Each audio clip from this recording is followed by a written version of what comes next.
My name is Luna, and I've been married to Lucas for 3 years. We used to live alone when we were dating. But after we got married, we moved in with Lucas's dad because his job was nearby. Even after we got married, I kept working, but I had to quit my job because Lucas's dad needed help. He started having memory problems about a year and a half ago, and it got worse over time, so he needed someone to take care of him.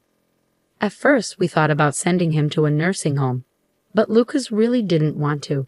He asked me to take care of his dad at home, so I agreed. Luna, please, let's try to take care of my dad here.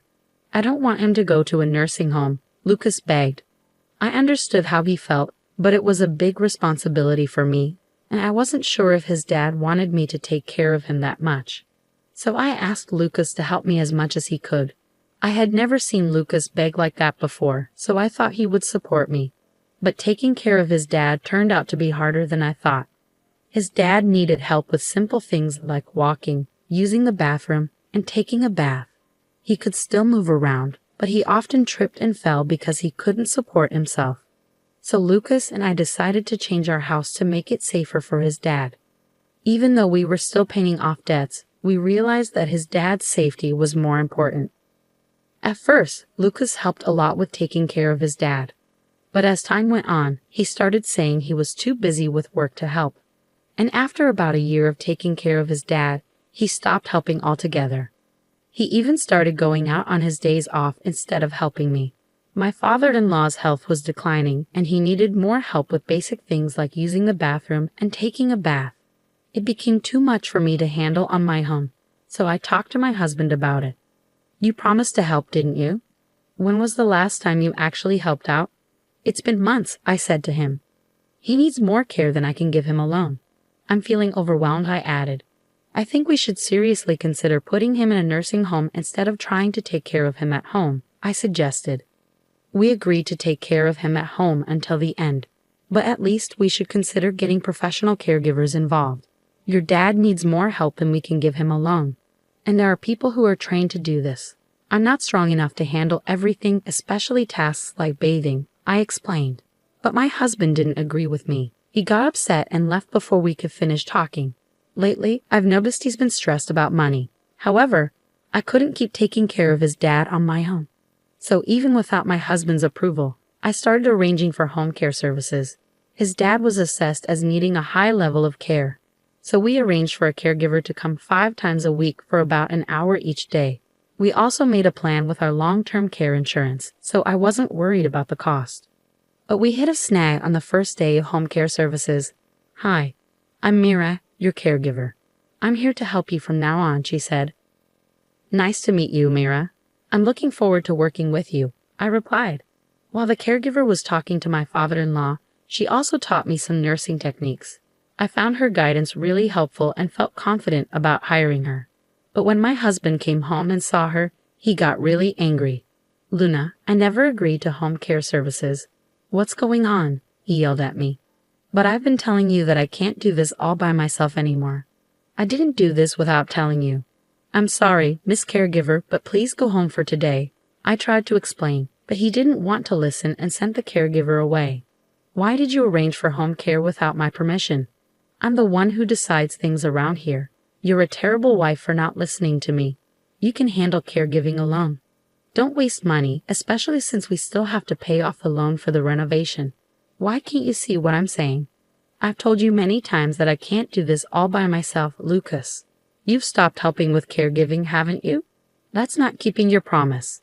And the renovation was necessary for safety. If your dad falls and gets hurt, taking care of him will be even harder. You might not get it because you haven't been doing any caregiving for over a year now.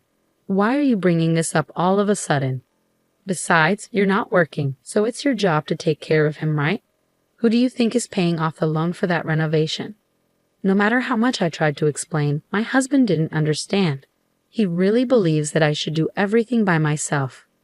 After that, I only had the caregiver come when my husband was at work. Talking to her about not just caregiving, but also the issues with my husband and getting advice was really helpful. After months of the same routine, one day my husband unexpectedly offered to take care of his dad himself. You've been cooped up for over a year. Go treat yourself. "I'll handle everything today," he said. I happily accepted his offer. I got a long overdue haircut and enjoyed some time at a coffee shop I used to frequent. But after about 4 hours, I started feeling anxious about leaving my inexperienced husband in charge, so I decided to head home early. When I got back, the house was unusually quiet. My father-in-law was peacefully asleep in his room. Assuming my husband had also worn himself out and fallen asleep, I went to check the bedroom, but he wasn't there. As I sat in a quiet house, I noticed an envelope placed on the dining table. When I opened the envelope, I found divorce papers already filled out along with a letter. The letter took me completely by surprise. "Even after we divorce, please continue taking care of my dad. I'm going on a trip for a week, so please file the divorce papers." As I read those words, it hit me. His sudden offer to take care of his dad was just a way to get me out of the house so he could prepare for his trip. And the fact that he had already prepared divorce papers was a shock. What's more, he expected me to continue caring for his dad even after we split up. I couldn't comprehend his thinking at all, so I called him immediately. When I read the letter, I found the divorce papers. "What's going on? Who are you going on a trip with?" "I'm at the airport about to board. I'm busy, and frankly, I don't care anymore. It doesn't matter who I travel with. We're getting divorced. Just make sure those papers are filed by the time I get back from my trip. That's all." With those words, my husband abruptly ended the call and hung up. Just before the line went dead, I heard a woman's voice calling out his name on the other end. It became clear that he was with someone else, the person he was traveling with. We'd only been married again for 3 years, and now I was facing the possibility that he was having an affair. As I thought about how he might have been cheating on me while I was busy taking care of his dad, tears of regret filled my eyes. "Luna," my father-in-law's voice called out to me as I left. He had been struggling to remember my name lately, but today he said it clearly. Worried about how well my husband had taken care of him while I was away, I hurried to see him. "Father, are you feeling all right? Did everything go smoothly while I was out?" I asked, concerned for his well-being. "Luna, is the caregiver coming today?" My father-in-law seemed surprisingly lucid and able to hold a conversation. "No, she won't be here until tomorrow morning," I replied. "Ah, I see. Could you bring me some paper and a pen?" he requested. My father-in-law, who usually struggled with writing due to his condition, seemed different today, more refined. I remembered reading that writing could help with dementia symptoms, so I agreed and fetched him some paper and a pen. He began writing something, but I couldn't see what it was. After he finished, he placed the paper in an envelope and handed it to me. "Give this to the caregiver when she comes tomorrow," he said before drifting back to sleep. Was this some sort of dementia exercise with Mila? Although I was curious about the letter's contents, I decided not to peek. Later, when my father-in-law woke up, he seemed to have forgotten everything, even my name. It left me wondering what had happened. That night, after he had gone to bed, I found myself pondering over the letter and divorce papers again. Reflecting on my husband's recent actions, I began to realize there might have been signs of something suspicious. I had been so focused on caregiving that I hadn't paid attention to him. If he was indeed cheating, part of me wanted to divorce him immediately and leave. But I couldn't abandon my father-in-law. Besides, without a job while taking care of him, I worried about supporting myself after a divorce. As morning arrived, I still hadn't made a decision. Mira came by, and I handed her the letter from my father-in-law. After reading it, she approached me looking troubled. And then, the caregiver. "I'm here to support you, Luna. We've built a friendship, and moments like these are more common than you might think. I'm here for you," Mira reassured me with a kind smile. "The letter is about me getting a divorce?" I asked, feeling confused. "Yes, it seems Mr. Henry noticed something wasn't right and asked me to step in. He wrote in the letter about his wishes regarding his estate. There's more to it, but we can discuss that later. Since your husband will be back soon, let's act quickly," Mira suggested. With that, Mira arranged for another caregiver to take over Mr. Henry's care and urged me to follow her. We ended up at a law firm. "Mira, why are we here?" I asked, puzzled. "You'll understand once we're inside," Mira replied cryptically. Even though I was still confused, I followed Mira into the building. "Thank you for coming today. I'd like to discuss a request I received from Mr. Henley regarding gifting property during one's lifetime. Specifically to you, Luna, the lawyer explained as we took our seats. The lawyer handed me a document and said, "Yes, it's notarized." Mr. Henley requested this document prepared by Mira. It states that Mr. Henley wishes to gift you $36,000 and his apartment during his lifetime. Stunned by this revelation, Mira started to explain. On the first day of my home visit, Mr. Henley mentioned this. He wanted to express his gratitude to you, Luna. However, as you weren't legally adopted by him, he couldn't pass on his assets to you through inheritance. So he decided to make this gift during his lifetime. I'm incredibly grateful. I need to thank my father-in-law right away, I said, feeling overwhelmed with emotion. Before we head back, there's one more place we need to stop by, Mira said, leading me out of the law firm. We made another quick stop before finally returning home. Once we were back, I expressed my heartfelt gratitude to my father-in-law, even though he didn't seem to fully understand. I kept telling him how thankful I was. Sadly, 3 days later, he passed away due to complications from his worsening dementia. I tried calling my husband, who was still traveling abroad, but he didn't pick up, perhaps assuming it was about the divorce. There's no other option, Mira said, guiding me through the necessary arrangements. As we gathered with relatives to make preparations, my husband's absence, being the biological son of my father-in-law, was a point of contention for some. 2 days later, my husband returned home, completely unaware of what had transpired. He was immediately bombarded with questions from all sides. "Hey, help me out here. I swear I'm not cheating. I was just taking a vacation to unwind after being a caregiver every day," my husband protested. "You can't lie twice. Even if you claim you were caregiving, there's no evidence to support that," I countered. "I know for a fact that you went on that vacation with your mistress. Security cameras at the airport caught you two acting like lovers," I added firmly. With that revelation, my husband seemed to resign himself to the judgmental stares from the relatives.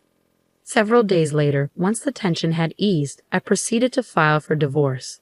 I planned to move into the apartment my father-in-law had gifted me before his passing. As I made preparations for the move, my husband called. "Luna, where are you? I just found out that I'm not the beneficiary of his life insurance. You are. All I was supposed to get was his life insurance. What are you going to do about this?" he demanded. "What did you tell my dad while you were taking care of him? You and that female caregiver must have conspired together. You two planned this," he accused angrily. "It was your father's wish. Mira and I only followed his instructions," I explained calmly. "Well, we're divorced now, and you and your mistress will be hearing from my lawyer soon. Make sure to pay up for the compensation," I added firmly. "What do you mean we're divorced? Besides, since you got my dad's life insurance, you can consider it as your consolation money, right?" "So I don't owe you anything," my husband retorted arrogantly. It seemed he had forgotten that he had left me the divorce papers to file before he left for his trip. I was surprised by his callous attitude. "The divorce papers were left by you with a letter asking me to submit them, weren't they? And the life insurance is a precious inheritance from your father, not something I received from you. So you should cover the compensation," I insisted firmly. My husband was speechless at my words, unable to respond. We realized we weren't making any progress and decided to end the call. He continued to call several times afterward, but following Mira's advice, I changed my phone number. I still see Mira occasionally. Even after my father-in-law passed away, she did more for both him and me than my own family, including my husband. I'm truly grateful to her. Eventually, it seemed that the truth reached my husband and his mistress, and I received a call from their lawyer. "Lucas told me you were the one in charge, even though I didn't know the full story. I'm sincerely sorry for going on that trip while Lucas's father was struggling. I've already paid the compensation, and I don't plan to see Lucas anymore," she said. That's how things went down. I thought they might refuse to pay, so I was surprised when they didn't. I can't figure out why someone smart like her would fall for my husband. Anyway, he ended up having to pay her in bits. She was pretty well off, and my husband, trying to impress her, spent almost all his savings. I even heard he paid for a fancy trip out of his own pocket. Whether he blew through his savings or not doesn't really matter to me. I'm determined to make him pay back every cent, even if it takes a while. Luckily, we have a family home under my father-in-law's name. so finding a place to live won't be an issue. But with the payments for the loan we took out for elder care, along with the compensation we have to pay each month, it's going to be tough. Even if we deduct it from my husband's paycheck, he won't have much left over. And since our relatives all know about it, he can't exactly ask them for help. I hope he learns from his mistakes. I moved into an apartment my father-in-law gave me, which I get to keep for life. Life's comfortable now. I'm using the money I inherited from my father-in-law to study caregiving. Mira's helping me out too. I want to be a caregiver like her, someone who can really support families.